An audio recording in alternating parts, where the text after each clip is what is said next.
Hola, buenos días a todos y bienvenidos a esta tercera sesión del seminario de Cosmos Autonómico. Os saludamos de Monzón, nos estáis siguiendo a través de nuestro canal de YouTube. Y un poco antes de empezar os vamos a recordar un poco el funcionamiento de las sesiones, que va a ser muy similar al de sesiones anteriores. Tendremos una primera parte de 10 a 11 de ponencia general para todos los centros de profesorado que nos estáis viendo. Haremos un breve descanso y a partir de las 11:15 aproximadamente ya seguiréis las sesiones en vuestros respectivos CP con un enlace que os habrán facilitado previamente. Os pedimos, por favor, que estéis atentos al chat, porque a lo largo de la ponencia os vamos a compartir un pequeño enlace que tendréis que seguir cuando nos indique Ángela, nuestra ponente.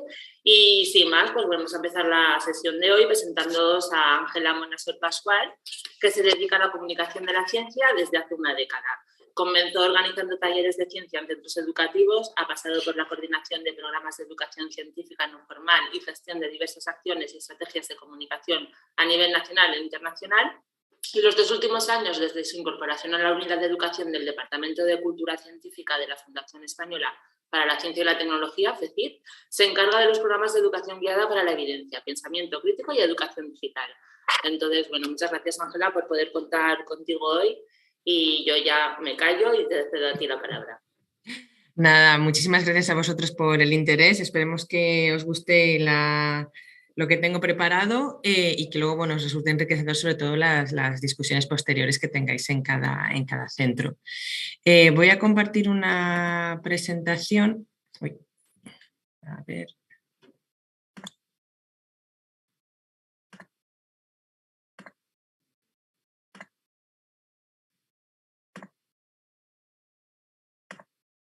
Vale. Pues ahí si me confirmáis que la veis bien. Bueno, yo si no veo nada, si no me decís nada, continúo. Perfecto. Gracias. Como veis, de lo que vamos a hablar hoy es de cómo acercar la investigación educativa y la práctica de aula. ¿Por qué viene motivado este proyecto? Bueno, pues en educación, vosotros sabéis mejor que nadie que siempre estáis sometidos a un montón, digamos, como de digamos, presiones y modas desde los medios, las familias, las consejerías, los propios equipos directivos, modas que surgen y que a lo mejor algún colega os transmite. Bueno, y aquí he puesto algunos ejemplos, ¿no? de titulares, ¿no? Que muchas veces nos bombardean y además al ser la educación un lugar común para todas y para todos, ¿no? Los ciudadanos, pues generalmente nos sentimos con más capacidad de opinar, ¿no? de ella y esto a veces, bueno, pues genera tensiones, genera estrés y es muy difícil lidiar con ello, ¿no? Bueno, aquí he preparado este enlace que os comentaban antes, que es bueno, pues para romper un poco el hielo, una pequeña encuesta de 5 preguntillas de verdadero o falso. Lo podéis teclear directamente o como la copiarán ahora al chat, pues la podéis copiar también del chat. Y si la podéis hacer ahora, en un minutillo, vemos los resultados. Sé que algunas personas han accedido ya antes, da igual, podemos contar sus respuestas igualmente. Y nada, voy a dar un minuto. La idea es que se conteste así un poco al tuntún y bueno, luego haré un pequeño repaso de las respuestas, pero tampoco ese es el fin, ¿no? El fin es un poco que veamos lo fácil o no, ya veremos, que puede ser a veces caer en determinados mitos o, como se vienen llamando, edumitos. Voy a dejar 30 segundillos más.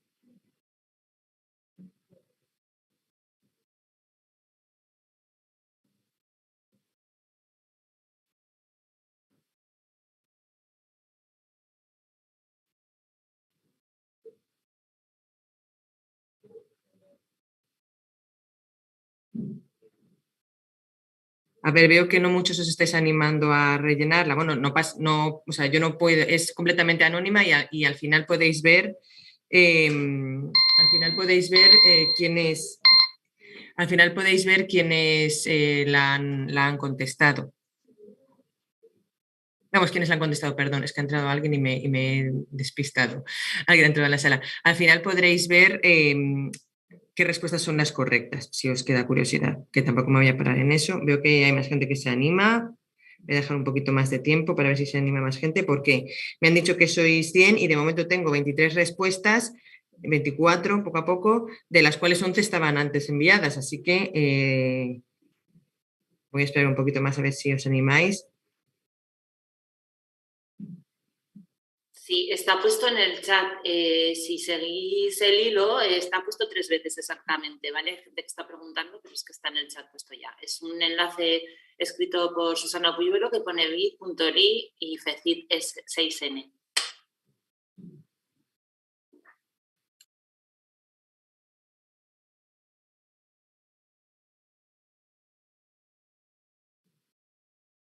Vale, bueno, ya tengo más de 50 respuestas, así que suficiente. Si lo queréis seguir rellenando, casi 60, estupendo, mil gracias.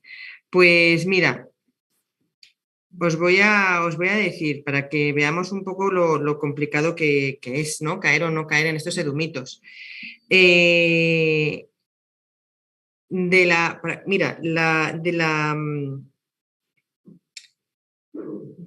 Uno de los edumitos más prevalentes, el estilo de aprendizaje. Solamente 6 de 77 personas han respondido adecuadamente esa pregunta. No me voy a meter aquí y os voy a dejar para que lo leáis después en uno de los recursos que os voy a dejar y para que lo comentéis después. 6 de 83 lo han contestado bien. Los estilos de aprendizaje realmente no tienen evidencias que lo sustenten, a pesar de que son súper populares. Entonces, bueno, ahí nos hacemos una idea, ¿no? de lo extendido que están ciertos edumitos. No me voy a parar en las demás, pero bueno, pues para que os dé una idea, la primera, 17 personas de 89 la han acertado, sobre el desayuno. La tercera, sobre comer dulces y bebidas, también es un mito muy extendido, sobre todo también entre las familias, que el azúcar a veces hace a los niños. Un tercio de personas lo han acertado. Y el de la hidratación, pues efectivamente hay que estar hidratados, pero no se necesita un número determinado de vasos de agua al día, ni mucho menos. 38 de 94 personas la han acertado. Entonces, bueno, pues ahí lo tenéis, ¿no? Efectivamente, como os digo, es muy fácil caer en edumitos. No os penséis que esto es lo más común, no os penséis que sois los únicos, ni mucho menos. De hecho, yo creo que sois una muestra bastante buena, porque sois ya 100 personas muy preocupadas por la educación y caéis en esto. De hecho, aquí os comparto un estudio que se hizo para comparar, ¿no? Ya se habían hecho estudios en otros países y se hizo para comparar dónde se situaba España. Bueno, y ahí veis algunos de los edumitos que se estudiaron. Y bueno, pues España en algunos destaca más que en otros, pero digamos que no es ni mejor ni peor que otros países. Estos edumitos son bastante prevalentes. Ahí veis que la mayor parte de la gente está más en lo incorrecto que en lo correcto, ¿no? De estas cuestiones. Algunas, como los ejemplos que he tomado antes, los cogí precisamente de este estudio. Y bueno, pues es un ejemplo de que a veces esta desinformación, igual que se extiende en otros campos, pues también en el mundo educativo. Cuando en este mismo artículo, que ahí tenéis la referencia, no tenéis acceso al PDF de la presentación, así que lo podéis mirar con más detalle. En este mismo artículo empezaron a indagar un poco las causas, ¿no? Bueno, pues vieron que la prevalencia de estos edumitos o neuromitos no se debe a una falta de interés por parte del profesorado. Muy al contrario, el estudio encontró que la gran mayoría tienen la gran mayoría de los docentes que tomaron la encuesta, que era pues una muestra muy amplia y bastante representativa, que tenían mucho interés en el cerebro y en su papel para el aprendizaje. A la hora de informarse, más del 40% leía revistas de divulgación sobre educación, casi el 30% leía revistas de divulgación científica, pero solo el 7% leía artículos científicos. Entonces, que vieron que muchas veces, pues a veces el material divulgativo pues no era lo suficientemente adecuado o lo suficientemente correcto, ¿no? Como para que no estaba transmitiendo o que no transmitía bien los conocimientos, ¿no? Porque sí que vieron que incluso aquellos más informados a través de estos medios cometían errores. Mientras que si ese pequeño 7% que lleva artículos científicos, pues tenían menos de estos edumitos, pero claro, es un porcentaje muy pequeño, ¿no? Entonces, bueno, hace un par de años que estamos trabajando, 2-3 años, en este programa de fomento de la educación guiada por la evidencia, con el objetivo de aumentar el interés, cultura y educación científicas, proporcionando herramientas para fomentar el pensamiento crítico y la toma de decisiones basada, o guiada, mejor dicho, por la evidencia. Nuestro público objetivo es toda la comunidad educativa, aunque muy en concreto vosotros, docentes de primaria y secundaria, también los docentes de infantil, y con unas metas como mejorar la alfabetización científica de educadores, dotándoles de las habilidades necesarias para comprender y evaluar la calidad de la investigación en el ámbito de la educación, acercar a los diferentes agentes afectados por la investigación educativa, desde el personal docente al investigador, por eso lo de acercar la investigación educativa a la práctica de aula, los responsables políticos también, formadores de docentes, con el fin de mejorar la comunicación y colaboración mutua y ayudar al personal docente a tomar conciencia de los sesgos existentes en su propia comprensión del aprendizaje y la educación y desterrar algunos mitos extendidos entre la comunidad educativa, como estos que hemos visto. Pero ¿de qué hablamos, ¿no? Cuando usamos este término, educación guiada por la investigación? Bueno, pues la toma de decisiones en el aula es muy compleja y está influida, bueno, lo sabéis vosotros mejor que nadie, ¿no? Y está influida por muchos factores, como por ejemplo, pues la observación directa en el aula, el conocimiento previo que tengáis, la experiencia previa como estudiante y como docente, las experiencias de colegas, la investigación-acción y una de ellas es la información derivada de la investigación científica, ¿no? Que es, dentro de todos estos factores nos vamos a fijar en este solo, que como digo, es un factor más ni menos importante que el resto, pero sí que es verdad que es un factor que muchas veces pasa desapercibido o al que no se le da mucha importancia, ¿no? Entonces, con este programa, pues nosotros lo que pretendemos es reforzar este punto aportando, bueno, con lo que puede aportar la investigación, ¿no? Evidencias sobre estrategias de organización, transmisión y gestión de la enseñanza, cuáles son las condiciones de eficacia de diferentes métodos o diferentes estrategias, ¿no? Porque no todo vale para cualquier situación, y cuál es la contribución de la enseñanza al desarrollo de las personas. Para trabajar, bueno, para desarrollar este proyecto, formamos un grupo de expertos en el que contamos con diferentes perfiles, desde personas del perfil investigador, personas del perfil docente universitario en ciencias de la educación, psicología, psicopedagogía y otras ramas, incluso neurociencia, otras ramas relacionadas. También, por supuesto, personas del ámbito de la gestión educativa y, como no, personal meramente investigador, aparte de docentes universitarios, y, por supuesto, personal docente de primaria y de secundaria, ¿no? Intentamos tener un poco todos estos perfiles que mencionábamos en este grupo de trabajo. Una de las primeras cosas que hicimos en el grupo de trabajo fue determinar qué barreras y qué agentes eran, bueno, con los que nos teníamos que enfocar. Barreras que se mencionaron: un déficit de conocimiento, una falta de estructuras que velen por la priorización de prácticas basadas, o como digo, nos gusta más decir, guiadas en la evidencia, complejidad de la práctica educativa, ¿no? Y de todo el contexto, la gran implicación y esfuerzo / tiempo por parte del personal docente, hay gran parte de voluntarismo, la brecha entre la práctica y la investigación, que tienen lenguajes, intereses y necesidades diferentes y quizá hay que ponerlo más en común. Por supuesto, también la proliferación de cursos, conferencias, materiales sin evidencia y la simplificación de hallazgos científicos por diferentes motivos. ¿Cuáles son nuestros agentes? Bueno, pues ya os he ido comentando, universidades y, perdonadme un momento. Reservada, pero está de casting, pero necesitamos nada Pero tengo reservado esto. No lo tengo reservado. La 5.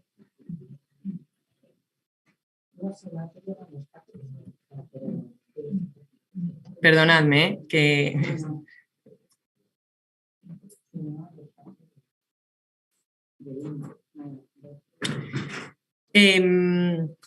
Bueno, continúo, que tenemos aquí jaleos con las salas.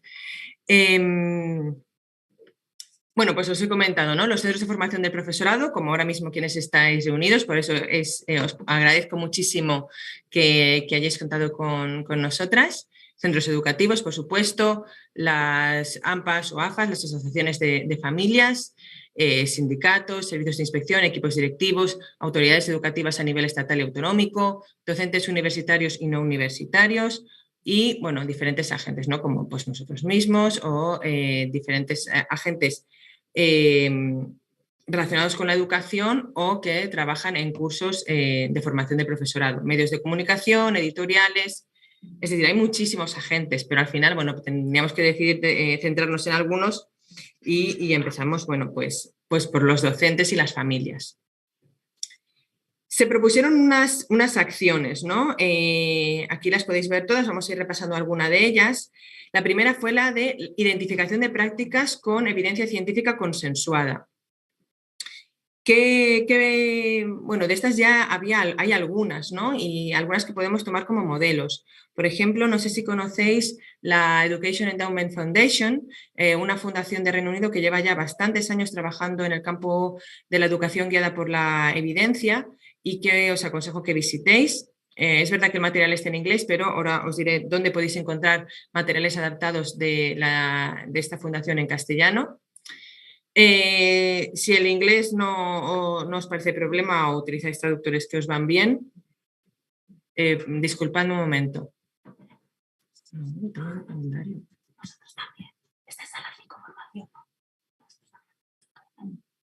Perdonad un momento. Disculpadme, es que estoy en directo ahora mismo.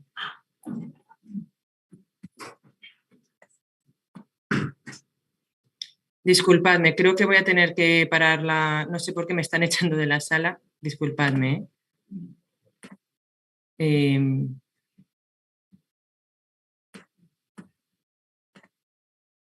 Disculpadme un momento, perdonad, disculpadme, lo siento.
¿Ya está, Ángela?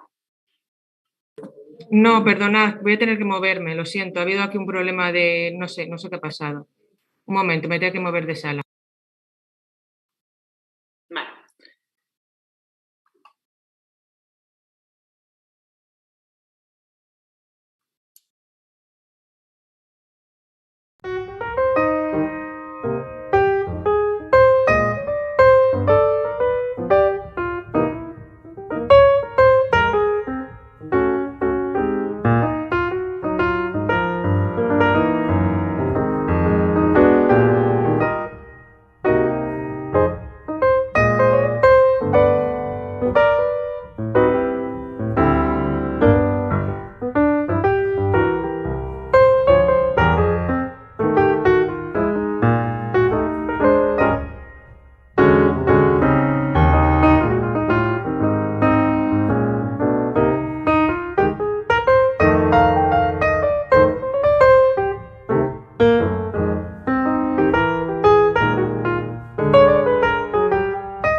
¿Ya estás bien, Ángela? ¿Ahí?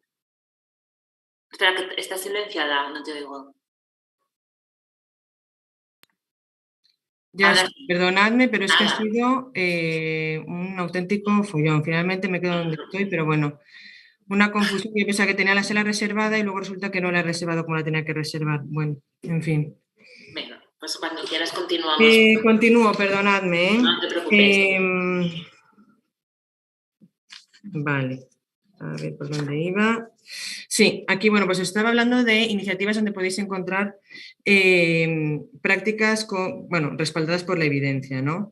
Entonces, bueno, pues tenéis la Endowment Education, también tenéis Evidence-Based Education, que es una iniciativa de corte más privado, pero que, bueno, os puede venir bien, sobre todo, donde explican muy bien en lo que consiste la práctica guiada o basada en la evidencia. Luego también os comparto ahí una iniciativa de Estados Unidos, que es What Works Clearinghouse, donde también podéis encontrar muchos recursos, sobre todo con las limitaciones estas que os comentaba antes de las condiciones, ¿no?, de cada caso. Pero bueno, lo que os decía, a veces está la dificultad de que necesitamos materiales en castellano. Bueno, pues ahí os puedo, si alguno quizá ya la conocéis, desde Educaixa han desarrollado han traducido todo el material de evidencias educativas, bueno, lo están traduciendo, ¿no? Son como, digamos, el nodo en España de esta Education Endowment Foundation, y si entráis en su página web veréis que tienen una serie de resúmenes de evidencias educativas, y poco a poco irán traduciendo más de los materiales que ha generado la Endowment Foundation, ¿no? Y veréis que los van traduciendo y los van adaptando. Otro tipo de informaciones en castellano, ya digamos autóctonas, ¿no?, generadas aquí, bueno, pues tenéis las pruebas de la educación, que han ido organizando diferentes jornadas en torno a este tema, y luego podéis acceder, tanto, creo que tiene algunas partes en formato blog, pero sobre todo tienen muchas de las jornadas grabadas en vídeo. Y por otra parte, en la Fundación Bofill tiene uno de sus programas, es que funciona en educación. Lo encontraréis en su parte de recursos, tenéis que filtrar por idioma. Bueno, si lo leéis en catalán, fenomenal, si no, filtrad por idioma y tenéis acceso a catalán o castellano. Y en esta iniciativa pues también están haciendo, bueno, pues resúmenes de evidencias sobre diferentes temas. Por nuestra parte, nosotros desde FECID nos aliamos con la Fundación Lili para generar un libro que, bueno, que también es un libro físico, pero también está disponible su versión online, la podéis descargar ahí en esa página web, dedicado a enseñar ciencia con ciencia. En este caso hablaríamos solamente de pedagogía de las ciencias, ¿no? Pero sería un resumen de la evidencia de cómo enseñar ciencia bueno, de la mejor manera posible, de la manera más eficiente, en base a las evidencias disponibles. El libro está dividido en 5 secciones. Bueno, más o menos con estos títulos. Aprender ciencias es... bueno, si queréis os hago un poquito un resumen del libro, aunque podéis acceder. En la primera sección se ha pretendido incidir en las principales pruebas de la investigación sobre el aprendizaje de las ciencias, en concreto sobre la necesidad de conectar ideas personales con otras más potentes y fructíferas, ¿no? Empezar desde los conocimientos previos y las ideas personales a otras más potentes y fructíferas. La segunda sección trata de que aprender ciencias requiere, además de la revisión de esas ideas, un cambio en la forma de generarlas y validarlas, es decir, la mejor forma de aprender ciencias es practicando sus formas de hacer, hablar y pensar en el aula. En la tercera sección se quiere recordar que la enseñanza de ciencias debe preparar a las personas para participar en una sociedad con valores. Se debe reconocer que la ciencia está en todo y es para todos, y que debemos reconocer también que existen los estereotipos de género y cuáles son sus implicaciones en el aula. Estereotipos de género, y aquí incluiríamos también otro tipo de estereotipos, pues de tipo sociocultural o socioeconómico. El cuarto bloque del libro se centra en la parte emocional del aprendizaje de las ciencias, teniendo en cuenta qué es y qué no es el aprendizaje emocional, ¿no? Que en torno a esto también hay mucho mito. Por un lado, se destacan las pruebas que la neurociencia aporta a la educación científica sobre emociones, y por otro, se trata de la educación para la sostenibilidad ligada a la conexión afectiva con el planeta. Y por último, dado que la finalidad del manual es que sea útil para docentes interesados en mejorar el aprendizaje de ciencias de su alumnado, bueno, pues para esto se han incluido un par de capítulos destacando pues la formación docente y haciendo un repaso y refutación de los principales mitos que los docentes están recibiendo sobre neuroeducación, ¿no? Un poco como invitación a continuar actualizándose y a consumir investigación de manera crítica y reflexiva.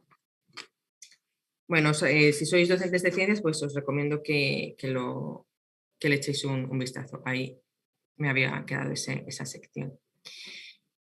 La estructura del libro guía, bueno, pues más o menos cada capítulo tiene esta estructura muy sencillita: sabías qué, mitos, ejemplos prácticos y bibliografía para ampliar la información. Veréis que es muy sencillo, no está pensado, digamos, como un, pues eso, por eso decimos libro guía, no es tanto un libro para leer a lo mejor de seguido, aunque yo me lo he leído de seguido, se puede, sino, bueno, pues también un libro que, aparte de tener lo puedes leer de una vez, pero luego que sea, pues, que te sirva como para consultar, ¿no? Otra de las acciones que se marcó fue la formación de los colectivos implicados. Para esto, bueno, nosotros hemos desarrollado una formación que, si me podéis poner el vídeo, Joaquín, es un vídeo de 1 minuto que os resume en qué consiste esta formación, que de hecho se ha ofertado en Aula Aragón.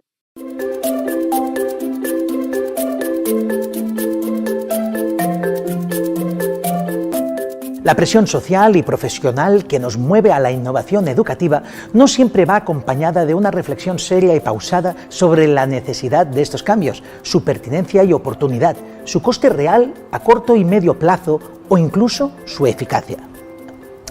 Es por eso que los docentes necesitamos plantearnos una serie de preguntas y sopesar información variada antes de lanzarnos a implementar cambios en el aula.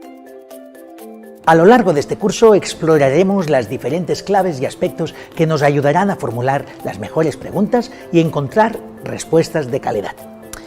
¿Qué se nos propone? ¿Quién nos lo propone? ¿Ese alguien tiene algún interés personal en que implementemos esos cambios? ¿Qué datos y estudios respaldan el cambio? ¿Cuánto cuesta en tiempo y en dinero? Y así toda una serie de consideraciones que nos harán avanzar con seguridad. La investigación psicoeducativa lleva mucho tiempo trabajando para saber qué funciona y por qué en educación. No tiene todas las respuestas, pero sí una base sólida a la que recurrir para valorar propuestas nuevas.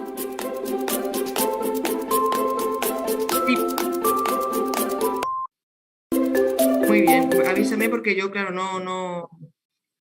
Ah, muy bien. Bueno, pues ahí lo habéis visto, yo es que no me entero de cuándo lo veis. Este curso, que como os digo se ha ofertado en Aula Aragón, ¿no? Pues tiene un objetivo, como habéis visto que explican brevemente en el vídeo, de mejorar el conocimiento, la práctica y la toma de decisiones educativas informadas por la investigación científica. Como metas de aprendizaje concretas tenemos sensibilizar sobre los efectos de la desinformación en la práctica educativa, concienciar sobre la importancia de la reflexión y el sentido crítico frente a la mera tradición o el ritualismo, y formar una comunidad educativa crítica. El curso está dividido en 5 módulos, que bueno, os los voy a mostrar a modo de resumen, aunque no quiero entrar ahí. El primero, que sería un poco lo que he introducido al inicio de la presentación, de qué hablamos cuando hablamos de educación guiada por la investigación. El segundo, más sobre el cerebro como órgano central de la educación.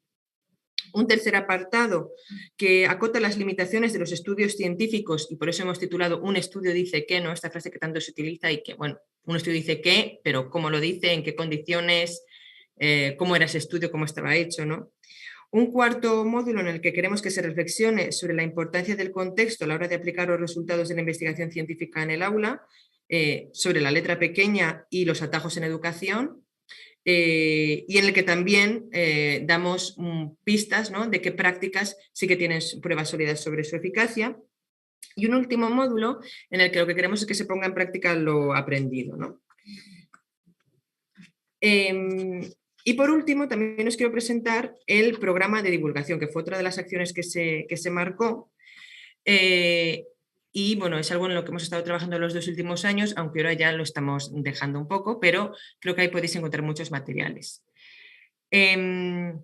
¿Por qué trabajamos en este programa de divulgación? Bueno, pues porque en el estudio que os mencionaba al principio y en otros estudios similares, se vio que mientras leer artículos científicos se relacionaba con una disminución de la creencia en neuromitos, la lectura de revistas divulgativas sobre educación se relacionaba con un aumento de la creencia en los neuromitos, ¿no? Entonces, bueno, pues parece que algo teníamos que hacer ahí, y en FECIT, teniendo, bueno, pues con la experiencia que contábamos, nos parecía que podíamos aportar en este sentido. Entonces aquí le voy a pedir a Joaquín que os ponga un segundo vídeo sobre el programa de divulgación que pusimos en marcha y que aún tenéis disponible. ¿Cómo debe usar las TIC en el aula? ¿Cuál es la mejor forma de motivar al alumnado? ¿Es posible poner la evaluación al servicio del aprendizaje? Si eres docente, padre, madre o trabajas en gestión educativa, seguro que te haces estas y otras muchas preguntas. Desde la Fundación Española para la Ciencia y la Tecnología queremos crear un espacio de encuentro entre la investigación y la práctica para que la educación se guíe por la mejor información disponible. Para ello hablaremos con docentes, expertos en psicología, pedagogía, ciencias de la educación, neurociencia, con el objetivo de optimizar el aprendizaje y el bienestar del alumnado y aumentar la independencia profesional de los profesores. Reflexionaremos sobre cómo enseñamos. Desenmascararemos algunos edumitos y aprenderemos a interpretar la investigación científica y conocer sus limitaciones para tomar las mejores decisiones prácticas. Usaremos las redes sociales como punto de encuentro, debate y para compartir consejos prácticos. Si quieres adquirir habilidades para comprender y evaluar la calidad de la investigación en el ámbito de la educación, compartir tu conocimiento y experiencia con otros docentes e investigadores, contar con herramientas para facilitar las decisiones informadas frente a las modas educativas, sigue los hashtags CECITEDU y comprueba y únete a la conversación. ¿Cómo debo usar las TIC en el aula? Bueno, pues ahí habéis visto que este programa, un poco en qué consiste el programa de divulgación. Nuestros destinatarios principales son los docentes y las familias, pero también el personal de investigador, como os he comentado antes, ¿no? El personal de gestión de políticas educativas, responsables de formación, inspección, orientación y dirección de centros, ¿no? ¿En qué consiste, en qué acciones forman parte de todo este programa, ¿no? Pues bueno, el vídeo que habéis visto de anuncio y el lanzamiento de la campaña, que fue allí como por septiembre de 2020. Publicaciones más o menos quincenales en el blog CECITEDU, que ahí tenéis el link de acceso. Podéis acceder a artículos, infografías y también a debates asociados no a cada publicación, pero bastantes de ellas tienen debates asociados. Al principio empezamos haciéndolos en Twitter, luego en Facebook y finalmente los estamos haciendo en YouTube, pero bueno, hemos mantenido más el formato vídeo, que nos ha parecido más cercano y que llegaba más a la gente que el formato de un debate en texto en Twitter, ¿no? Que lo limitaba más. Además, porque las personas que no estaban en la plataforma no podían acceder, mientras que el formato vídeo sí. Y bueno, y también hemos desarrollado durante este tiempo una encuesta sobre temas de interés, a través de los cuales medíamos esta encuesta, que nos la iban rellenando, bueno, pues personas que seguían el programa de divulgación o personas que seguían el programa de formación, pues sobre todo personal docente, y nos contaban qué temas les interesaban, ¿no? Y algunos de los temas que hemos tratado, pues los podéis ver ahí. Desde el aprendizaje de ciencias, cómo tomar decisiones educativas, educación ambiental, neuroeducación, aprendizaje cooperativo, las tareas o deberes escolares, las TIC en el aula, lo que os comentaba antes del mito de los estilos de aprendizaje, evaluación versus calificación, aprendizaje basado en proyectos, aprendizaje cooperativo, educación emocional, motivación. Bueno, ahí tenéis algunos ejemplos, ¿no? Os he puesto aquí un par de ejemplos que me gustaría compartir con vosotros, de infografías que yo creo que resumen bastante bien la intención, ¿no? de todo este programa. CECITEDU Comprueba se me empezó llamando al principio por su relación con el programa Comprueba del Ministerio de Ciencia. La primera es una guía rápida para evaluar propuestas educativas, ¿no? Bueno, esto es porque es muy difícil cubrir todo, es muy difícil saber de todo, ¿no? Y cuando nos llega una propuesta educativa, bueno, pues ¿qué tenemos que hacer, ¿no? ¿En qué nos tenemos que fijar? Bueno, pues ahí os hemos puesto una serie de cuestiones en las que pensamos que está bien fijarse, y si os dais cuenta, en ningún momento ponemos un color rojo, porque no nos gusta ser tan taxativos y con estas cuestiones no se puede ser. Ponemos un punto de alerta, ¿no? Un ámbar, un punto de atención. Ahí ya un poco lo que vosotros queráis. Y lo que podáis hacer en vuestro contexto, ¿no? Sí que más saber, bueno, cuáles son señales de alerta. Pues, por ejemplo, ¿quién publica la propuesta? Lo ideal es que la fuente no tenga ningún tipo de conflicto de interés, que no haya que pagar tasas ni formar parte de ningún colectivo para acceder al conocimiento.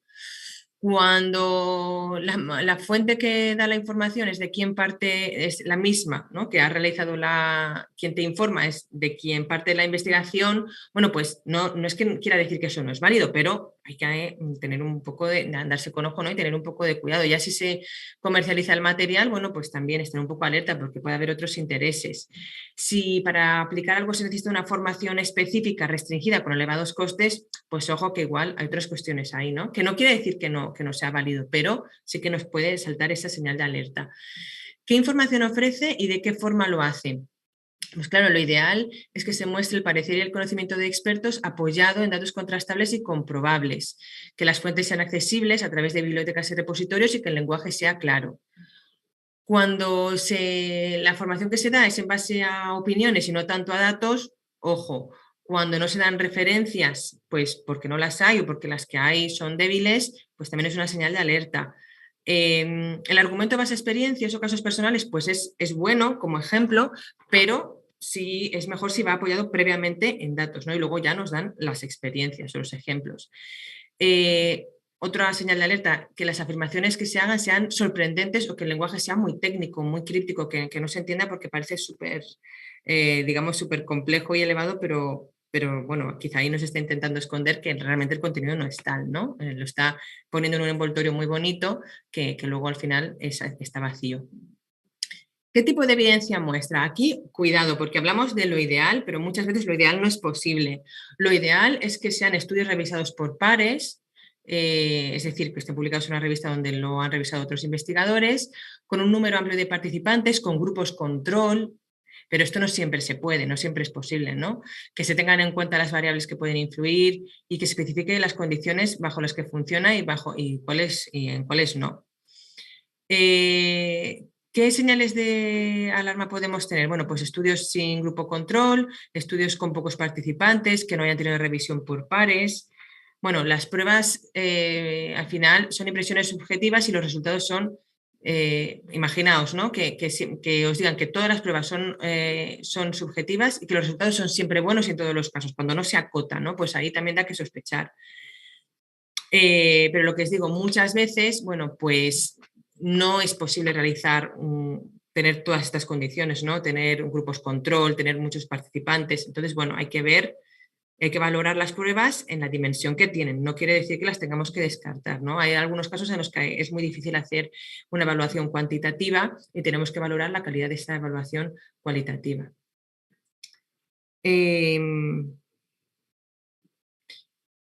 ¿Cómo se presentan los efectos beneficiosos? Bueno, pues la prueba, en principio, lo que nos gustaría es que se pruebe que la propuesta produce una mejora frente a otras alternativas o frente a no hacer nada. ¿Por qué ponemos esto de frente a no hacer nada? Porque muchas veces, es muy fácil que cuando apliquemos algo veamos que hay algún efecto, ¿no? Pero es que igual si no tenemos este grupo control, ¿no? Pues simplemente el efecto es frente al no hacer nada, ¿no? O puede ser que sea un efecto también de la novedad, esto también es algo a valorar. Ver que no se debe a otras variables, ¿no? Si determinadas estrategias se aplican solamente en alumnado de un determinado nivel socioeconómico o de una determinada edad o de un determinado nivel educativo, pues es que a lo mejor se debe más al tipo de alumnado que a otros efectos, ¿no? Una correlación no siempre implica causalidad. Y por último, ya no me voy a parar en las señales de alerta porque más o menos ya las vais incluyendo, las veis allí. ¿Cómo encaja con lo que sabemos? Pues claro, lo deseable es que, bueno, y lo que nos va a dar también más tranquilidad es que lo que nos están presentando sea coherente y encaje con el consenso científico del momento, ¿no? Si es una propuesta innovadora, porque por supuesto se puede innovar, pues que evolucione poco a poco, pero sin una ruptura drástica. Cuando se presenta una propuesta rompedora, disruptiva respecto al conocimiento previo, ojo, por supuesto, sí, el conocimiento científico avanza con propuestas disruptivas frente a las que hay una resistencia y luego se aceptan, ¿no? Es decir, puede ocurrir, pero es complicado, ¿no? Es complicado que además ocurra en el punto de la estrategia, porque digamos para que tengamos una estrategia en aplicación antes tiene que haber una investigación básica y se tiene que ir validando ese conocimiento. No quiere decir que no pueda ocurrir, pero es desde luego una señal de alerta clarísima. Esto en cuanto a la primera guía, en cuanto a cómo evaluar propuestas educativas, pero luego, ¿qué hacemos a la hora de tomar una decisión, ¿no? En el aula? Bueno, pues esta es otra infografía que nos parece también clave, mucho más sencillita que la anterior, ya lo veis. Y es que en la práctica muchas veces lo primero que nos tenemos que preguntar es si de verdad necesitamos esos cambios, ¿no? Si los necesitamos o si estamos ante un innovar por innovar, si estamos simplemente queriendo, bueno, pues introducir una novedad, bien porque tengamos presiones de familias, o bien porque se ha popularizado mucho un método y está de moda y tenemos que competir con otros centros que es que lo ofrecen todos los centros del barrio, por ejemplo, ¿no? Y somos el único que no lo oferta. Bueno, pero hay un motivo, va a producir una mejora para el alumnado. Si se contrasta la necesidad real o un margen claro de mejora para el alumnado, bueno, pues ahí habría que revisar cómo son las propuestas educativas disponibles. Y debería cumplir la mayoría de los criterios que os mencionamos. No quiere, como os decía, no quiere decir que tengan que cumplir todos, pero sí la mayoría, ¿no? Y ahí ya podemos hacer una valoración considerando todo en global, ¿no? Pues hay que valorar la sostenibilidad a largo plazo. Porque lo que os decía, si es una acción puntual, muchas veces sí puede tener un efecto en el momento, pero luego se puede diluir. Es mejor ver los efectos a largo plazo. Tener en cuenta si se domina la propuesta o si se necesita formación. Sopesar si se puede realizar un piloto, esa es la mejor opción, aunque no siempre se puede, pero será lo ideal. Reflexionar sobre si la propuesta fomenta la equidad y ayuda al desarrollo de todo el alumnado, sobre todo al alumnado con dificultades, que es al final quien más necesita estas propuestas. Considerar si el centro cuenta con todos los recursos, ¿no? Tanto recursos de personal como materiales, espacios. Y revisar, en base a lo que hemos dicho antes, si la propuesta tiene respaldo científico. Y nada más, a pesar de las interrupciones, ya me perdonaréis, lo siento mucho, porque además al final ha sido un error mío, que tenía una reserva que me aparecía, pero no estaba como tal. A pesar de las interrupciones, bueno, pues espero que os haya resultado útil. Voy a dejar de compartir pantalla porque así probablemente puedo acceder al chat si habéis preguntado. No, que por aquí creo que no lo veo.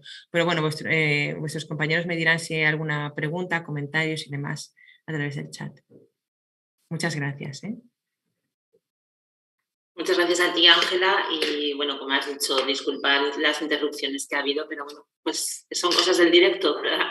No se pueden evitar. No sé si alguien quiere realizar alguna pregunta así de forma rápida. Estamos atentos al chat. Recordaros, mientras tanto, que la asistencia se completará ahora en la segunda parte de la sesión, ¿vale? Con vuestros centros de profesorado, y que la presentación que también habéis preguntado os la pasarán también vuestros centros de profesorado. Pues yo creo, Ángela, que está todo claro y concreto porque nadie hace ninguna pregunta, ¿vale? Entonces, bueno, otra vez muchas gracias por haber participado. Nada, vosotros y disculpad de nuevo porque esto ha sido de verdad una odisea. Por el camino además se me ha quedado un vaso de agua. Bueno, todo lo que podía pasar mal ha pasado. Así que... Bueno, así no se nos olvidará tener la parte buena.